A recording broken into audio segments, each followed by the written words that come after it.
I am Rebecca from ChemKnits, and welcome to night 3 of the 2022 ChemKnits Chanukah special. Every night of Chanukah this year at 8:30 p.m. Eastern Time, a new yarn dyeing video will premiere so we can all celebrate Chanukah together. Each of the dyeing videos will feature different types of colorways and techniques, and so we have a lot of fun.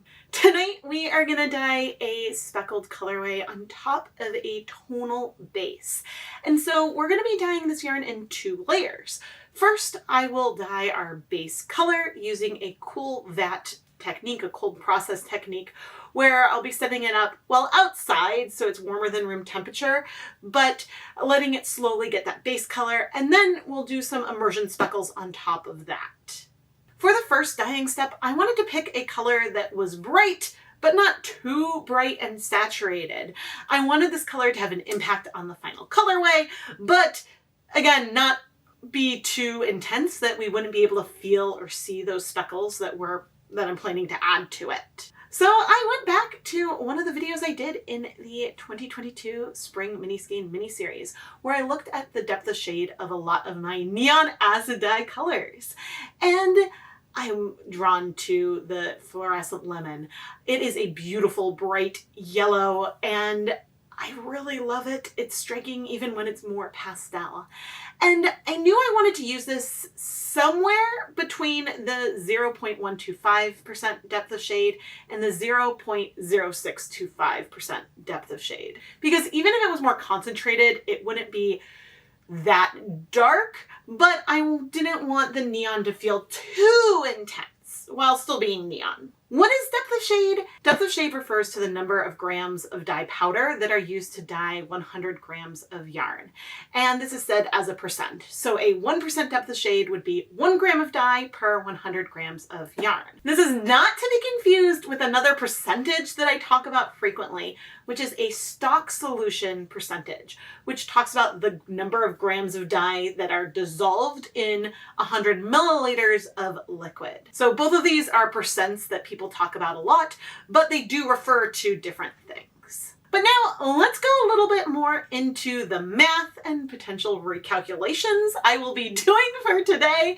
And while I have your attention, subscribe and turn on notifications so that way you don't miss any of these Chanukah videos. Today we want to dye 1,350 grams of yarn, this 0.125% depth of shade. And the depth of shade means that we want to use an equivalent of 0.125 grams of dye per 100 grams of yarn. I have the dye in a 1% dye stock already, and so to calculate the number of milliliters of this dye stock we need to take our depth of shade times the total number of grams of yarn divided by our stock solution concentration. And so the depth of shade we want is 0.125. We have 1,350 grams of yarn, and our stock solution is a 1% stock. So 1 gram of dye dissolved in 100 milliliters of water. Okay, so we have our 0.125 grams of dye per 100 grams of yarn times 1,350 grams of yarn. Grams of yarn cancels out. We have our grams of dye canceling out, so our units are left with 1 over milliliters of liquid, which just becomes milliliters. Our 100s cancel out.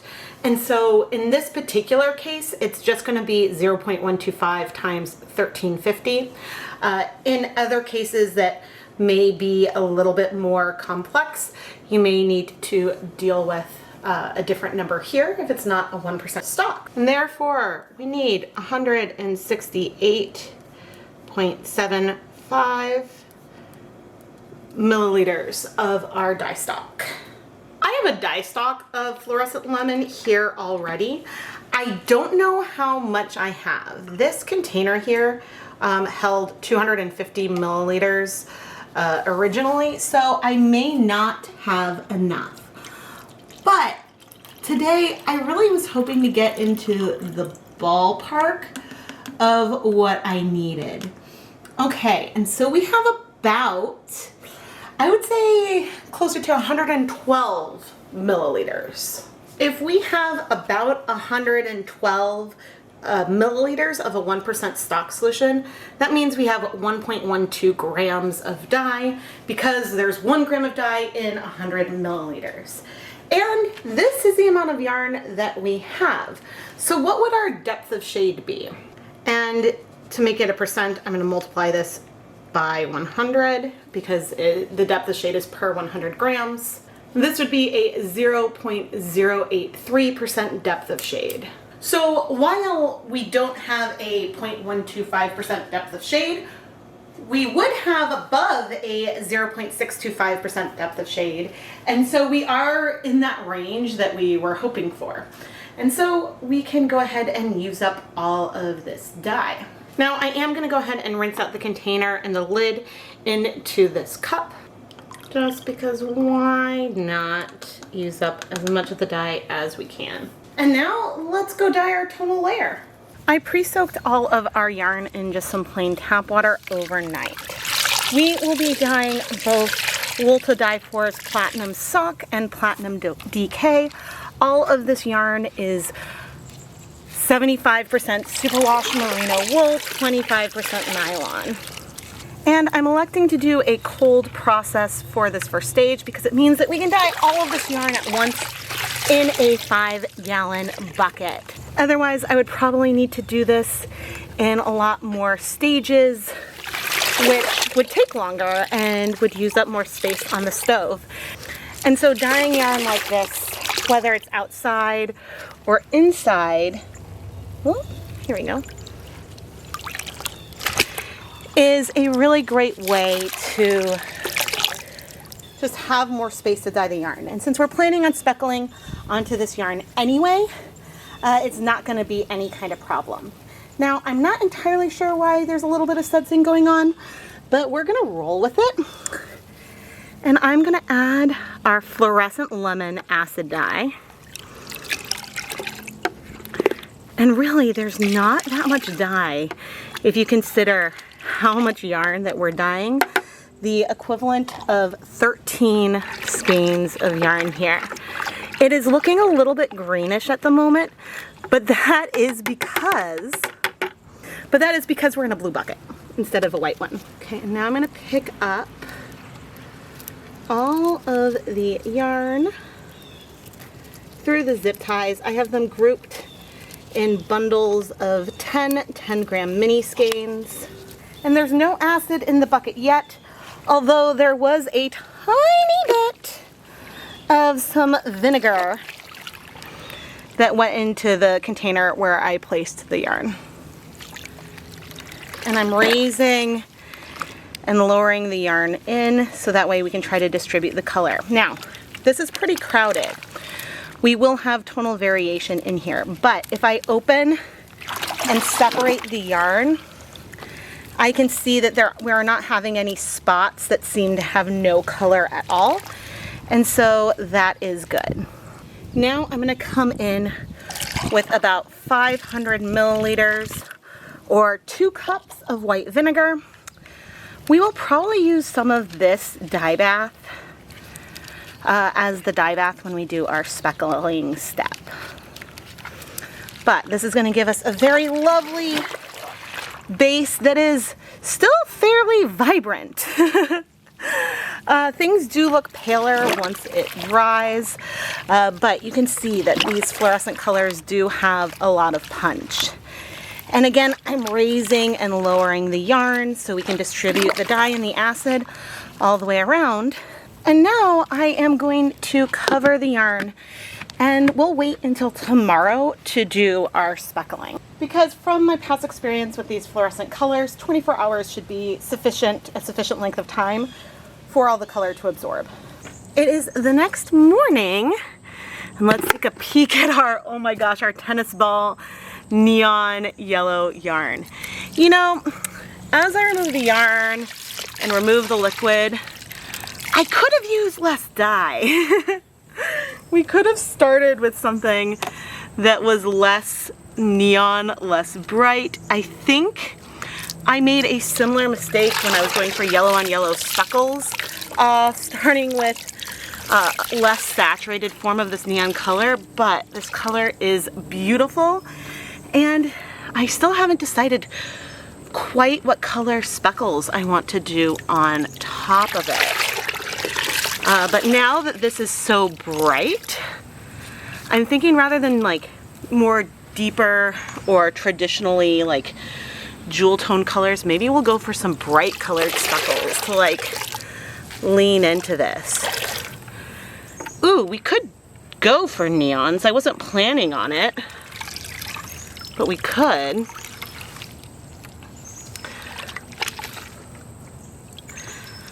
Let me know in the comments below what colors you would go for speckling on top of this. Because I think originally I was planning on doing a couple of different greens, which I might still do. But yeah, I'm just sort of reconsidering my whole colorway, seeing what the color is right now, which isn't a bad thing. Now I'm coming in with 300 grams of some 20 gram mini skeins, and I want to show that, yep, I'm not seeing any color left in this dye bath, but we do have a lot of acid in here. We will be using this as the dye bath when we go to speckle, but I'm also going to be just pre-soaking some yarn mops to use during the speckling process. And I'm going to go ahead and cover this until I bring it inside. But yeah, now let's go and look at my colors of dye and decide what colors I want to use for speckles.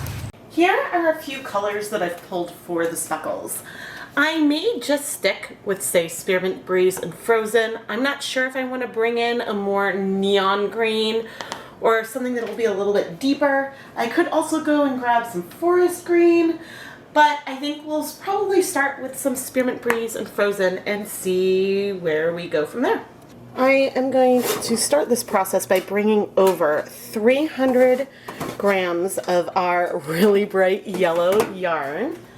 And then I'm coming in with some water from that first step. I just grabbed this from the 5-gallon bucket.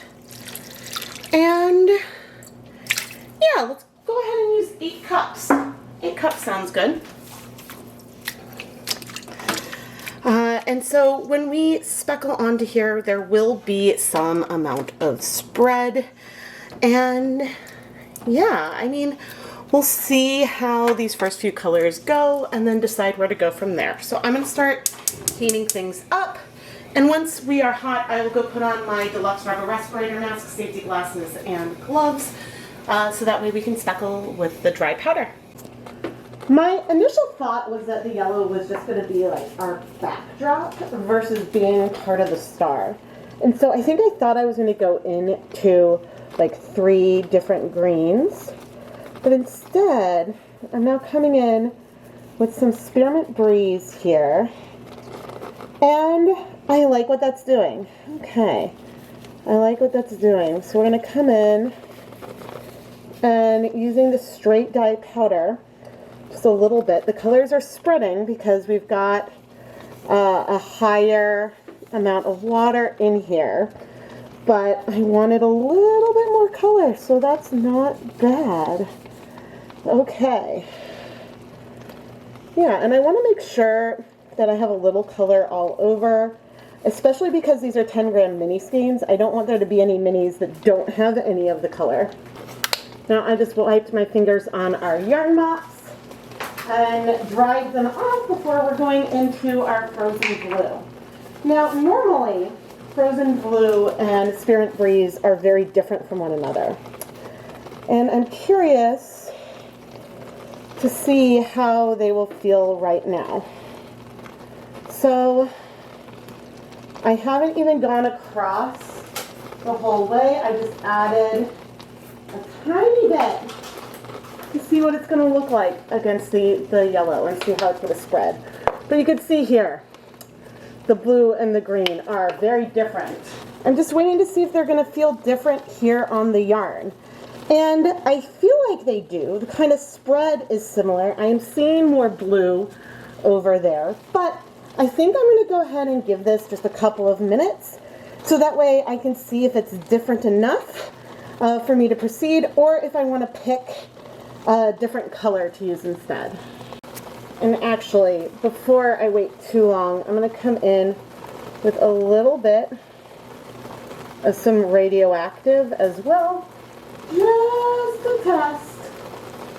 just to test and see how I feel about that on there. Radioactive is a color that spreads out a lot, and so what it's doing here is really cool. Because we have the neon yellow on the base already, we're seeing these sharp green speckles, which I am really, really liking. I do see a difference between the Spearmint Breeze and the Frozen Blue. It is subtle, but I really do like it, and I think I want to do a little bit of the Radioactive on top. We may end up having more of a green colorway. We may not feel as much of the yellow in the end, but we're gonna see where we end up. Okay, so I'm gonna finish up the side by speckling with some Frozen Blue. And in here, we have 300 grams of yarn right now, 2 sets of the fingering weight yarn, and then 100 grams of the DK. Now, Frozen is technically a premixed pastel, so it is not as pigmented as some other colors, which makes it a little bit easier to speckle with too, because it means that we're not getting like as much pigment as if we were doing like a deeper or brighter blue. Okay, and now I'm coming in with the Radioactive. Whoop, and I'm just going to try adding this a little bit, not all over,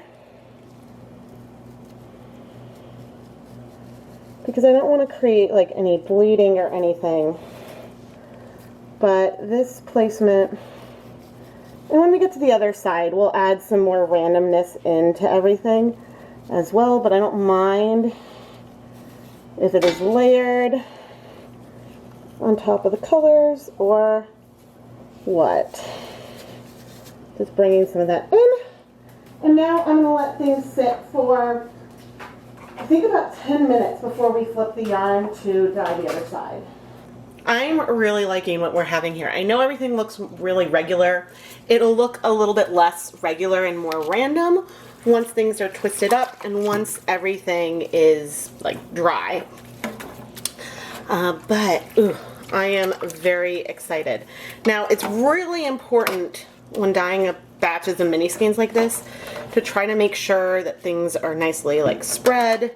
We will be flipping these more times because the mini skeins move against each other a bit as we're dyeing them. But now we're gonna go and start applying color to this other side. So I put my respirator mask, safety glasses, and gloves, well, I was still already wearing my gloves, back on to speckle onto the other side using the Frozen Blue and Spearmint Breeze a little bit in more contained patches, and then randomly going over with the Radioactive, also trying to use a light hand. In between each color, I was wiping the dye off my hands with my yarn mop and making sure my fingers were really dry before continuing. I waited about 5 minutes before flipping the yarn again, sort of rearranging the skeins a little bit to try to expose any skeins that didn't have color on them before.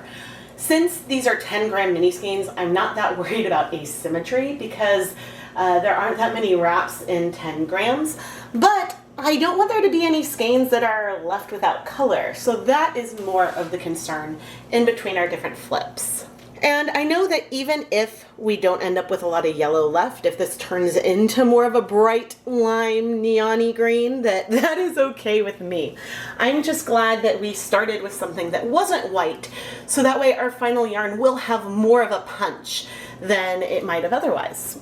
Now that I'm satisfied with the color, I'm going to flip one more time. This will help make sure if we have any, I guess, still wet dye powder, that it gets nice and wet. And I'm going to make sure that it heats for at least 30 minutes from the last time I added dye. And I can come in with more of the water from our first step to just make sure things are nice and wet. But then I will go ahead and set this aside to cool so we can wash it and we can dye all the rest of the yarn off camera. And as for the yarn mops, I'm going to continue using them as I dye the next stages. And then I will steam set it for 30 minutes in a steamer basket and wash them off camera. Let's wash our yarn. It's funny, I don't know at this point if we're looking yellow or if we're looking neon green. But either way, it's really, really pretty. This is a very, very happy yarn. And great news, I'm not seeing any bleeding. But let's add a little bit of some clear dish soap. Now, in this kind of colorway, we may see some bleeding because if we have dye powder get on the zip tie and it wasn't well saturated in the pot, then some dye could come out and I could end up with some dye on my hands because I'm not wearing any gloves. But we're not seeing any yellow, any green, any blue come out in there. So I'm going to go ahead and rinse out this soap, put all the yarns in my spin dryer, hang it to dry, and then, well, we'll get the finished dry yarn. Here is the finished dry yarn. I'm not sure if I'm adequately picking up the vibrance of the yellow backdrop. It actually does not look nearly as saturated as it did when it was wet, which is a fine thing. It's funny because originally I was like, oh, let's go for something soft yellow. And even looking at a swatch image I took, I picked a range that was maybe a little more pigmented, but I adore this colorway. The overall yarn feels fairly green versus yellow because of the blue and radioactive speckles that we have on here. And the teal. I want to see if I can find a spot where we can see both the bright blue and the teal in the same area. Okay, here we have a couple of examples of blue, teal. Teal speckles and blue. And then of course our radioactive speckles are really sharp, really subtle, and I love the way that that balances with the other colors, especially because the spread from that radioactive really blends in with our base color, giving us those tiny micro specks. Now, the blue and the mint are very, very similar on this yellow base. They look a lot less similar in our yarn mop, which I will be showing you more of shortly. But because we added that bit of yellow to each of them, it makes them really, really subtle, and I think that's just going to add a beautiful dimension to whatever is made out of this yarn. The yarn mops absolutely go beautifully with our speckled colorway. The blues and greens are a lot louder. There was no yellow in here, but because that radioactive breaks with the blue and yellow, you feel that brightness coming through as well. It actually would be really fun to make a set that is dyed intentionally to go together, starting with the same bright yellow base and then doing the speckles with the yarn mop on top of that to sort of have like a hint of those blues and then a lot more of them. Now clearly I could over dye the yarn mops that are on the right with the yellow to get some of that, which I'm not going to do today, but it's fun to imagine that kind of set as something to create in the future. And so if that is something that you would be interested in seeing, please leave a comment below. Before I go twist up the mini skeins, there's one last little thing I would like to do, and that is bring in my black light. Now, it's hard to see our original colorway on the left because that fluorescent lemon glows so much. Yes, I do see some hints of areas that are glowing more where we have those radioactive speckles, but it kind of is getting blown out if I move in. Now the radioactive on our yarn mop, that is popping a lot because I guess, you know, what is it? The Spearmint Breeze may have a little bit of fluorescent yellow in it. A hint, it would be hard for me to say because of the way the color's layered if I see other fluorescence there, but you definitely can see that radioactive popping there. And here we have all of our twisted mini skeins. The tiniest little speckles on here won't have a huge impact in whatever is made out of this yarn.